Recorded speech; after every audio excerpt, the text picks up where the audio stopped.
यजन संपन्न हुआ। आज रामनवमी है, भगवान श्री राम का जन्मोत्सव हम सब लोग मना रहे हैं। गोस्वामी तुलसीदास जी ने बड़ा अच्छा वर्णन किया है मानस में, बालखंड में। वैसे तो सबको पता ही है, सब विदित है, श्रृंगी ऋषि को बुलाया गया जब महाराज दशरथ के कोई संतति नहीं हुई तो दुखी हुए। एक बार भूपति मनमाही तो जाते हैं ऋषि के पास, महर्षि के पास जाते हैं, अपनी बात बताते हैं। तो श्रृंगी ऋषि को बुलाया गया, तो श्रृंगी ऋषि ही उसके लिए उपयुक्त थे। उन्होंने आकर के जो यज्ञ किया, वहीं पर से चरु लेकर के प्रकट होते हैं अग्निदेव, और उसके बाद में ही जो उनकी 3 रानियां वो गर्भवती होती हैं। जोग लगन ग्रह बारित सकल भय अनुकूल, चर वचर हर्ष जुत राम जन्म सुख मोल। राम जन्म की बात हो रही है।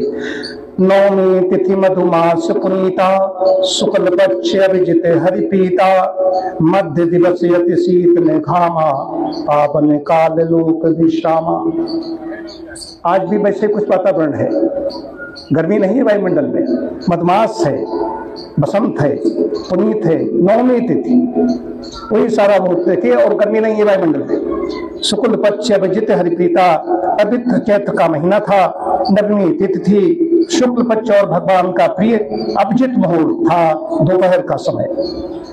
न बहुत सर्दी थी, न धूप गर्मी थी, वो पवित्र समय सब लोगों को शांति देने वाला था।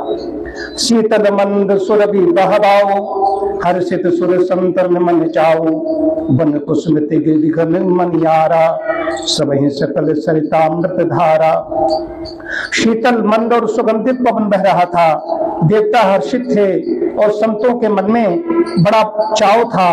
वन फूले हुए थे, पर्वतों के समूह मड़ियों से जगमगा रहे थे, और सारी नदियां अमृत की धारा बहा रही थी।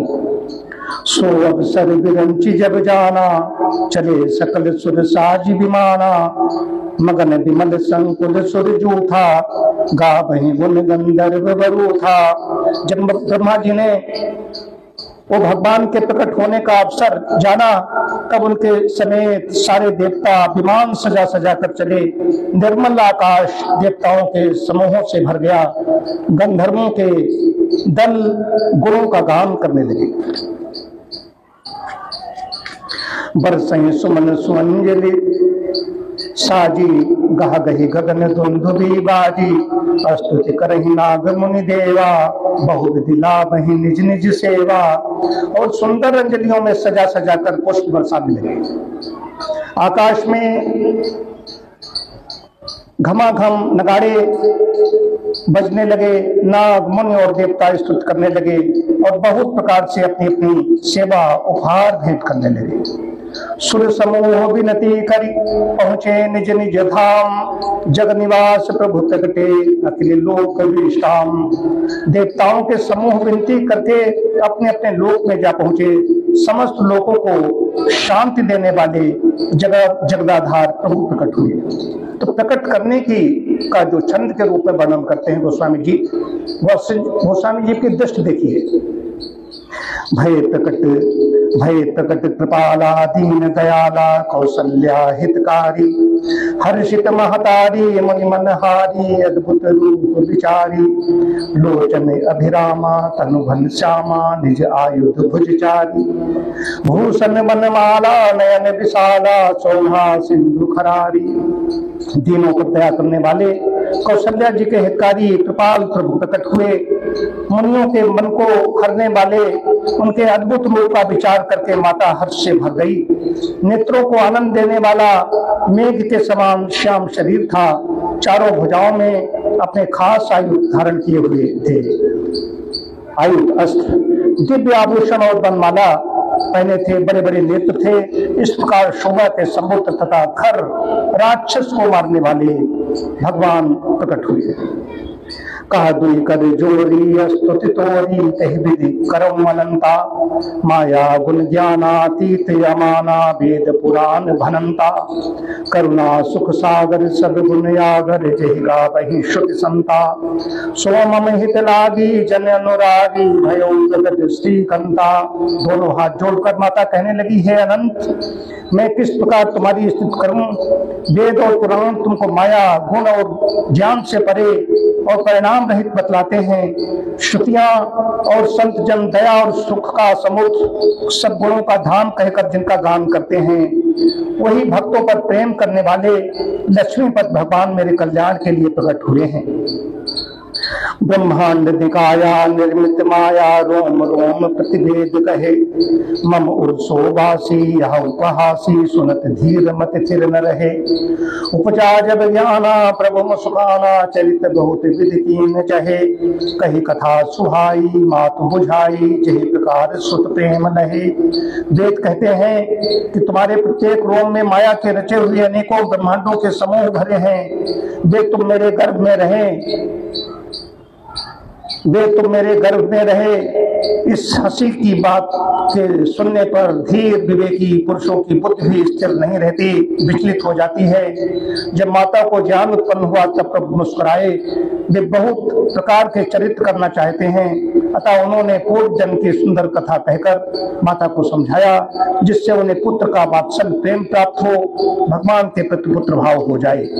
माता पुन बोली सोमति डोली तजहुताति यह रूपा की जय शिशुलीला अति प्रियशीला यह सुख परम अनुपा। सुनि बचन सुजाना रोदन ठाना होई बालक सुर भूपा ये चरित जेगा बही हरिपद पा बही तेन परहि भवकूपा।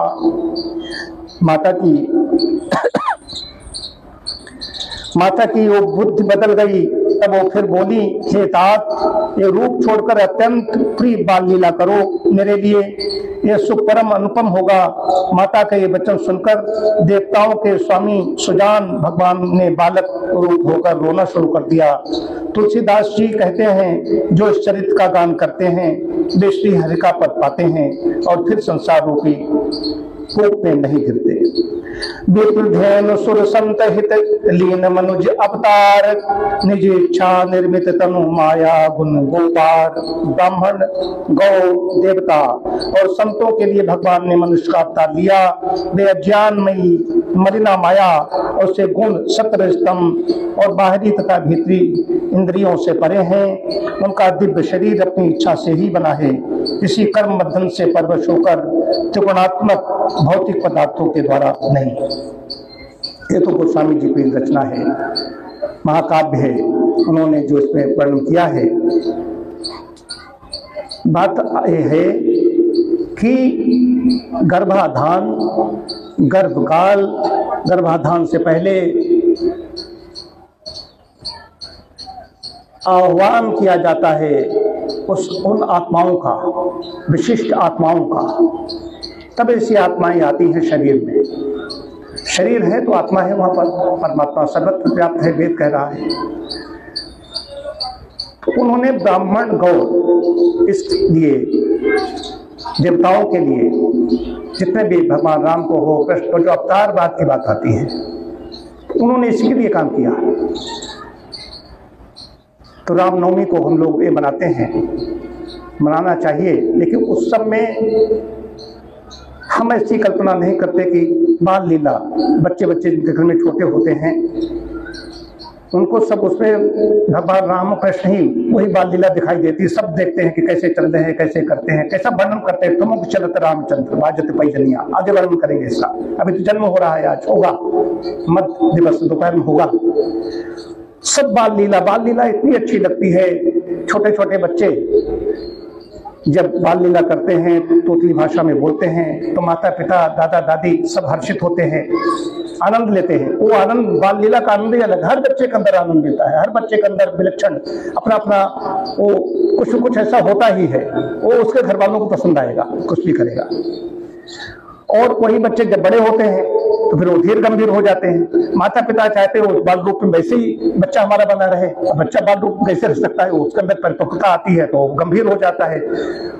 माता पिता चाहते हैं वैसे बोले, वैसे कुछ शरारत करे, कुछ करे, लेकिन जब गंभीर हो जाते हैं तो वैसा नहीं करते तो माता पिता को अच्छा नहीं लगता कि माता पिता उसी रूप देखना चाहते हैं। तो सबसे अच्छा है बाल रूप। तो जिनके ये तो राम हैं, भगवान राम हैं, ये तो मर्यादा पुरुषोत्तम है, वो तो मर्यादा को उल्लंघन नहीं करते हैं। विपरीत परिस्थिति में भी जब माता के पास आशीर्वाद लेने के लिए जाते हैं, वनवास की बात आती है। कल मैंने इस बात कही थी, कल 14 वर्ष पूरे हुए थे हमारे अनशन पर, जंतर मंतर बैठा था।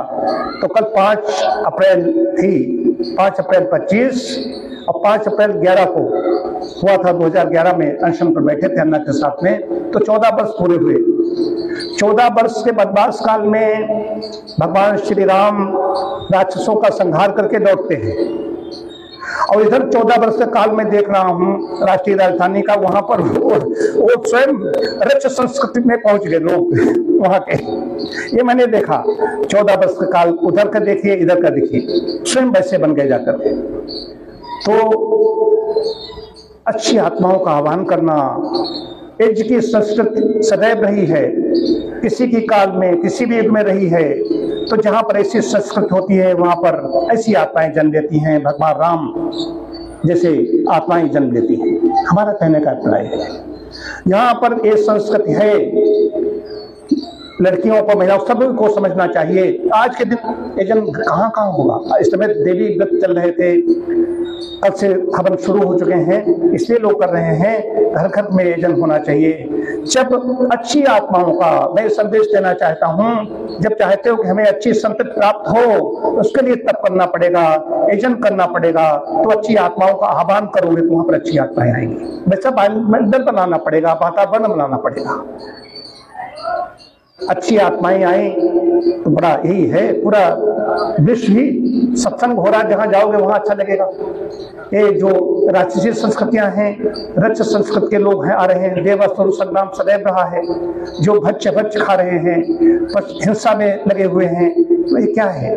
अच्छी आत्माओं का नहीं आह्वान किया गया, धोखे में पैदा हो गए, धोखे में पैदा हो गए। तो अच्छी आत्माओं का आह्वान करेंगे तो ऐसी संतति हमारे यहाँ जन्म लेगी। ऐसी भावना सबके अंदर हो। इसी के साथ ओम शांति शांति शांति।